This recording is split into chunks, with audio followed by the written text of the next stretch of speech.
ജീവനുമെൻ്റെ സർവസ്വം മുൻപിലണച്ച് കുമ്പിടുന്നു. ഒരിക്കൽ കൂടി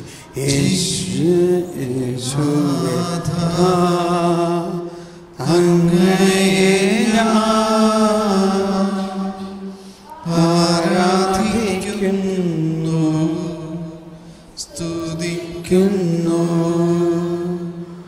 ജീവനുമെൻ്റെ സർവസ്വം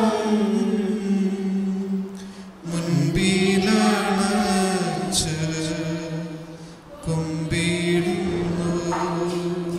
ഇതാ നമ്മുടെ മുമ്പിൽ ലോകത്തിൻ്റെ പാപം നീക്കിയ ദൈവത്തിൻ്റെ കുഞ്ഞാട്. ഈ കുഞ്ഞാടിൻ്റെ തുകൽ കൊണ്ടാണ് ആദത്തെയും ഹവ്വയെയും അന്ന് നീതീകരിച്ചുകൊണ്ട് അവരുടെ പാപത്തിന് പരിഗണിക്കാതെ, അവരെ ശിക്ഷിക്കാതെ, ജീവന്റെ വൃക്ഷത്തിൽ നിന്നെങ്ങാനും ഭക്ഷിച്ച് വലിയ തിന്മ ചെയ്യാതിരിക്കാൻ കരുണാസമ്പന്നനായ ദൈവം പറുദീസായിൽ വച്ച് തന്നെ അവരോട് കരുണ കാണിച്ചുകൊണ്ട് അവരെ രക്ഷയിലേക്ക് നയിക്കുന്നതിന് വേണ്ടി, അതിനുവേണ്ടി സമരം ചെയ്യുന്നതിന് വേണ്ടി, അതിനുവേണ്ടി സഹനം സ്വീകരിക്കുന്നതിന് വേണ്ടി, നിന്റെ നെറ്റിയിലെ വേർപ്പ് കൊണ്ട് നീ അധ്വാനിക്കുക. മനുഷ്യ, നീ പൊടിയാകുന്നു, നീ പൊടിയിലേക്ക് തന്നെ തിരിച്ചു പോവുക. ആ പൊടിയെയാണ് ഈശോ തുപ്പൽ കൊണ്ട് നനച്ച് മനുഷ്യൻ്റെ കണ്ണ് തുറക്കാൻ ഉപയോഗിച്ചു. ദൈവത്തിൻ്റെ കരുണയ്ക്കു വേണ്ടി കാത്തിരുന്ന് ഈശോയുടെ വരവോടുകൂടി ആദവും ഹവ്വയും സ്വർഗത്തിലേക്ക് പ്രവേശിക്കപ്പെട്ടു. അവൻ പാതാളത്തിലിറങ്ങി അവരെ സ്വർഗത്തിലേക്ക് നേടി. അവരുടെ പാപത്തിനു വേണ്ടി കൂടിയാണ് ഈശോ പരിഹാരം ചെയ്തത്. നമ്മുടെ പാപത്തിനും ഇനി വരാനിരിക്കുന്നവരുടെയും എല്ലാം പാപത്തിന് യേശു പരിഹാരം ചെയ്ത് കഴിഞ്ഞു എന്ന് ഞങ്ങൾ വിശ്വസിക്കുന്നു. ഈശോയെ, ഈ ദിവസങ്ങളിൽ ഇനി ഞങ്ങളെ നാളെയുള്ള കുമ്പസാരത്തിൽ ഈ പാപമോചന ശുശ്രൂഷയിൽ ഞങ്ങളുടെ പാപങ്ങൾക്ക് പൂർണ്ണമായ വിമോചനം നൽകിക്കൊണ്ട് മേലിൽ പാപം ചെയ്യരുത് എന്ന് പാപിനിയോട് പറഞ്ഞപ്പോൾ അത് ചെയ്യാതിരിക്കുന്നതിനുള്ള കൃപാവരം കൊടുക്കുകയായിരുന്നല്ലോ അങ്ങ് ചെയ്തത്. ഈ കുമ്പസാരത്തിൽ അങ്ങനെയുള്ള കൃപാവരം ഞങ്ങൾക്ക് ലഭിക്കും എന്ന് വിശ്വസിക്കുന്നു.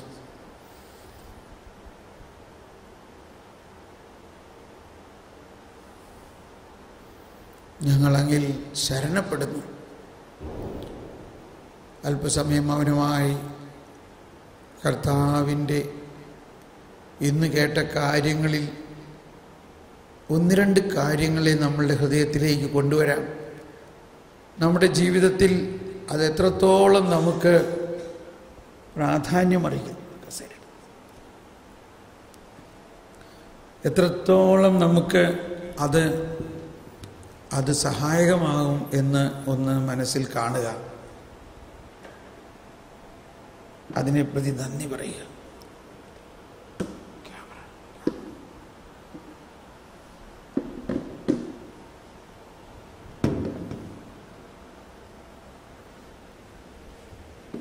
നമ്മുടെ ഹൃദയത്തിൽ ധ്യാനിക്കുക. ഇന്ന് കേട്ട കാര്യങ്ങളിൽ നമ്മുടെ ജീവിതത്തിൽ ഏറ്റവും നമ്മളെ സഹായകമാകുന്ന ഒരു വചനം, ഒരാശയത്തെ പ്രതി ഈശോയ്ക്ക് നന്ദി പറയുക. ഈശോയെ,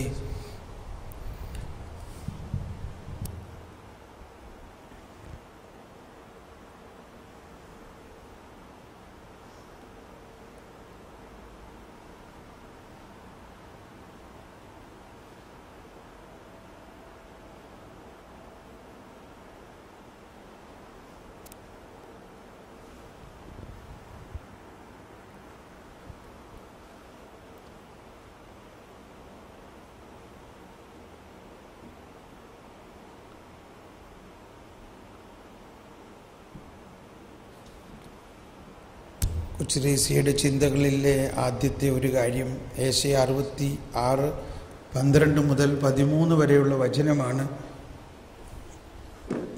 ഞാൻ ഒരമ്മ കുഞ്ഞിനെ മുല കുടിപ്പിക്കുന്ന പോലെ നിന്നെ എൻ്റെ മാറിൽ അമർത്തും.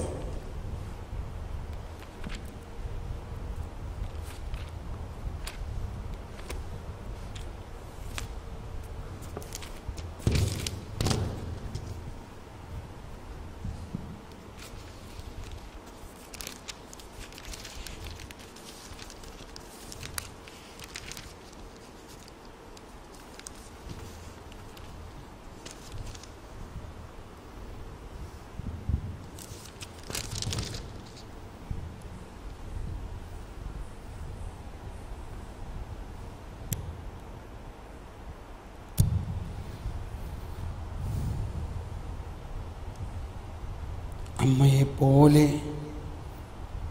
കർത്താവ് അരുളി ചെയ്യുന്നു, ഐശ്വര്യ നദി പോലെ അവളിലേക്ക് ഞാൻ ഒഴുക്കും. ജനതകളുടെ ധനം കവിഞ്ഞൊഴുകുന്ന അരുവി പോലെയും. നിന്നെ അവൾ പാലൂട്ടുകയും എളിയിലെടുത്തുകൊണ്ട് നടക്കുകയും മടിയിലിരുത്തി ലാളിക്കുകയും ചെയ്യും. അമ്മയെപ്പോലെ ഞാൻ നിന്നെ ആശ്വസിപ്പിക്കും. ജെറുസലേമിൽ വെച്ച് നീ സാന്ത്വനം അനുഭവിക്കും.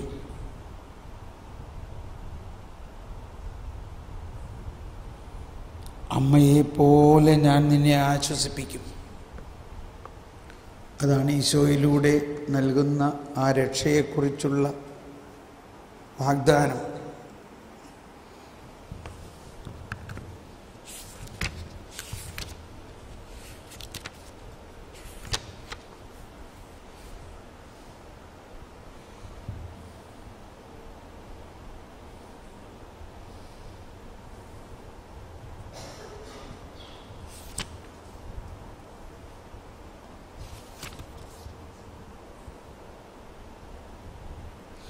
There is only one thing to do here below, to love Jesus, to win souls for Him so that He may be loved.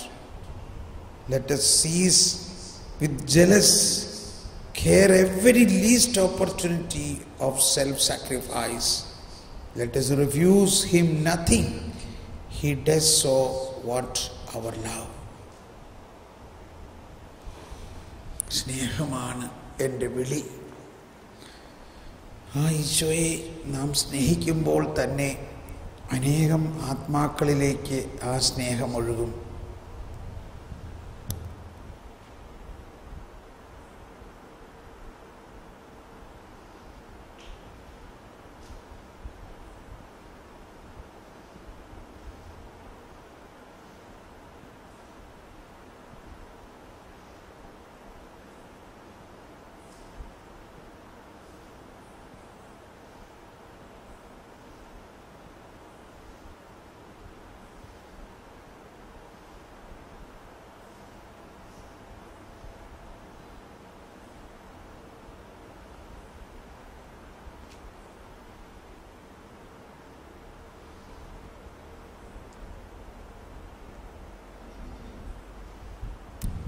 നിന്നിൽ ഞാനുമേ എന്നിൽ നീ ഇങ്ങനെ.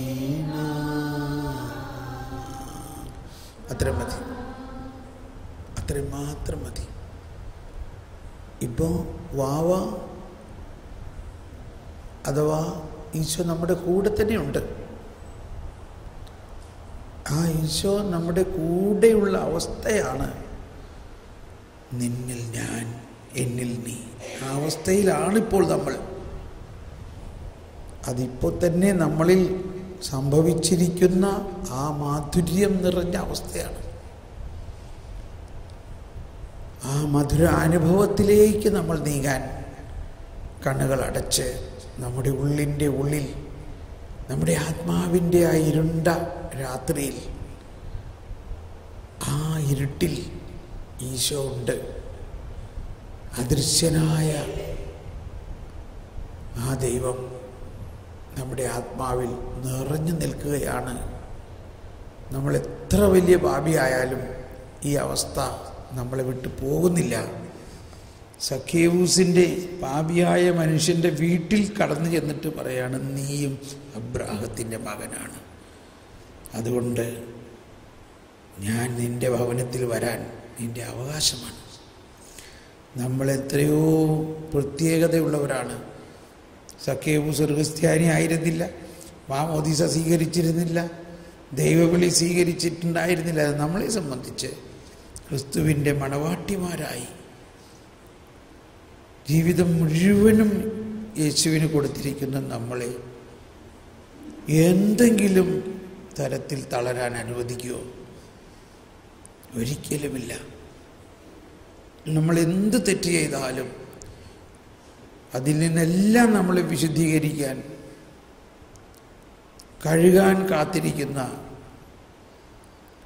ആ ഈശോ നിങ്ങളുടെ പാപത്തിൻ്റെ ഭാരം ഞാൻ ഏറ്റെടുക്കാം, അധ്വാനിക്കുന്നവരും ഭാരം ചുമക്കുന്നവരുമായ നിങ്ങൾ എൻ്റെ അടുത്ത് വരുവിൻ.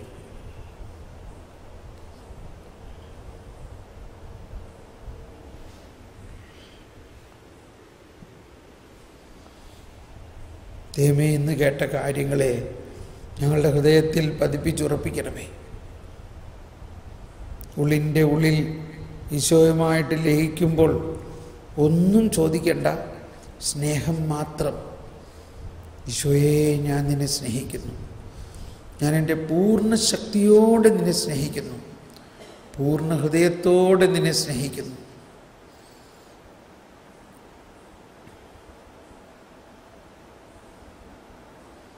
എൻ്റെ ഫരിസേയ സ്വഭാവത്തെ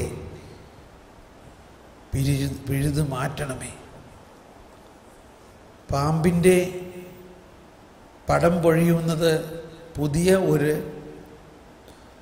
ചർമ്മം വരുമ്പോഴാണ്. പുതിയത് വരുമ്പോൾ പഴയത് താനെ പോയിക്കോളും. പുതിയ നിയമത്തെ നമ്മുടെ ജീവിതത്തിലേക്ക് പ്രവേശിപ്പിക്കുക. പഴയതിൽ കുറവുണ്ടായിരുന്നത് കൊണ്ടല്ലേ പുതിയത് വീണ്ടും നൽകിയത്. ഓ ഈശോയെ, എന്നെ ആ പുതിയ നിയമത്തിൻ്റെ മാധുര്യത്തിലേക്ക് കൊണ്ടുവരിക. ഞാൻ അങ്ങിൽ വിശ്വസിക്കുന്നു. ആ പഴയ നിയമത്തിൻ്റെ പ്രസക്തി ഞാൻ മനസ്സിലാക്കിയിരിക്കുന്നു. അത് പുതിയ നിയമത്തിന് വേണ്ടിയുള്ള ഒരു ഒരുക്കമേ ആയിരുന്നുള്ളൂ. എൻ്റെ ജീവിതം പുതിയ നിയമത്തിൽ ബന്ധിതമായിരിക്കുന്ന മാമോദീസായിലും സൈന്യലേപനത്തിലും വിശുദ്ധ കുർബാനയിലും മറ്റു കൂദാശകളിലും അടങ്ങുന്ന ആ പുതിയ ജീവിതം എന്നെ പുതിയ സൃഷ്ടിയാക്കും എന്ന് ഞാൻ വിശ്വസിക്കുന്നു.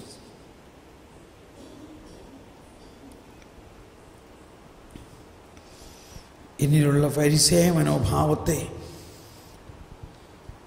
എനിക്ക് പറ്റുന്നില്ല, എനിക്ക് പറ്റില്ല.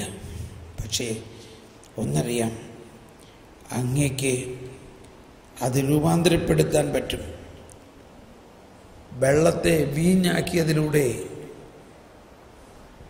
അതാണ് അങ്ങ് വ്യക്തമാക്കുന്നത്. പ്രമാണങ്ങൾ പഠിക്കുന്നത് ഇസ്രായേൽക്കാർ അത്തിമരത്തിൻ്റെ ചുവട്ടിലിരുന്നു കൊണ്ടാണ്. അത് പ്രത്യേകിച്ച് പഴമില്ലാത്ത കാലഘട്ടത്തിൽ, ഇല മാത്രമുള്ള കാലഘട്ടത്തിലാണ്. ആ അത്തിമരത്തെ വേരോടെ പിഴുതു മാറ്റി. ഇനി നിങ്ങൾ ആ പ്രമാണങ്ങൾ പഠിക്കണ്ട, ഇതാ ഞാനാകുന്ന ജീവൻ്റെ വൃക്ഷം വന്നിരിക്കുന്നു. ഈ ബലം തരാത്ത പ്രമാണങ്ങളെ ഇനി പഠിക്കണ്ട. ഞാൻ വരുന്ന ഫലം തരുന്ന ഒറ്റ പ്രമാണം പഠിച്ചാൽ മതി.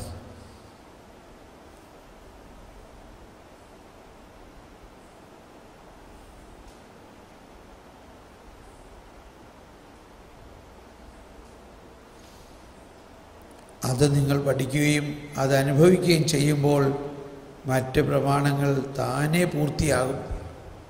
ഞാൻ അതിനെ അതിനെ പൂർത്തിയാക്കാനാണ് വന്നിരിക്കുന്നത്. പ്രമാണങ്ങളെ റദ്ദാക്കാനല്ല, അതിനെ പൂർത്തിയാക്കാനാണ്. ഓ ഈശോയെ, എന്തോ ഒരു വിസ്മയനീയതയാണ്. കണ്ടിട്ടും കാണാതെയും കേട്ടിട്ടും ഗ്രഹിക്കാതെയും അങ്ങനെ അവർ മനസ്സ് തിരിഞ്ഞ് വരാതിരിക്കുന്നതിൻ്റെ അർത്ഥം ഇപ്പോൾ ഞങ്ങൾക്ക് മനസ്സിലായി. ഉപമകളിലൂടെ വചനം പറയുന്നതിൻ്റെ അർത്ഥം മനസ്സിലായി. ആ വചനം യേശുവിൻ്റെ മരണശേഷം മുളച്ച് ഫലം പുറപ്പെടുവിക്കും.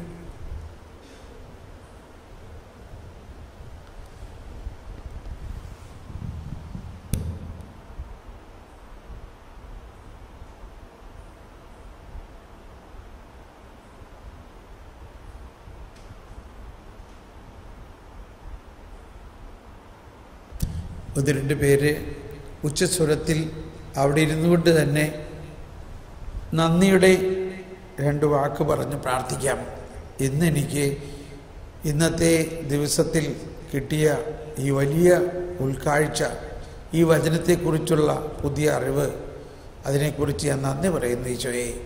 അതെൻ്റെ ജീവിതത്തെ ഇന്നു മുതൽ ഒരു പുതിയ പാതയിലേക്ക് നയിച്ചിരിക്കുന്നു. ഇങ്ങനെ പറഞ്ഞ് നന്ദി പറയാം ഉച്ചത്തിൽ.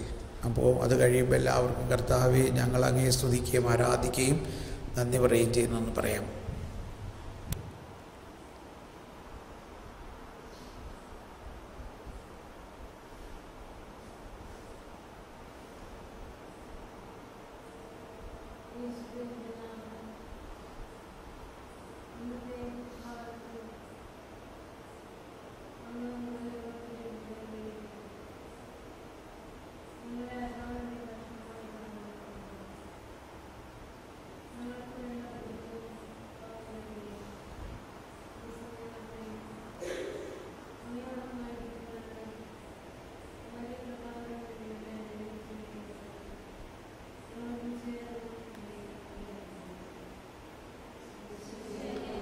യേശുവേ, ഞങ്ങളൊക്കെ ആരാധിക്കുകയും സ്തുതിക്കുകയും നന്ദി പറയും.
യേശുവേ, ഞങ്ങൾ അങ്ങേ ആരാധിക്കുകയും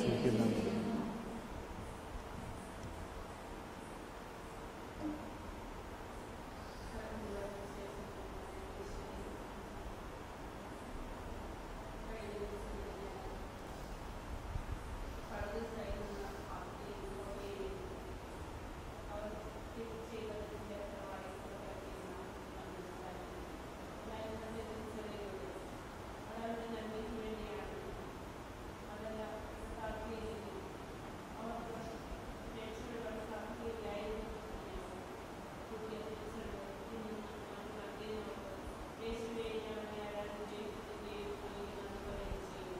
യേശുവേ, ഞങ്ങൾ അങ്ങേ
യേശുവേ ഞങ്ങളെ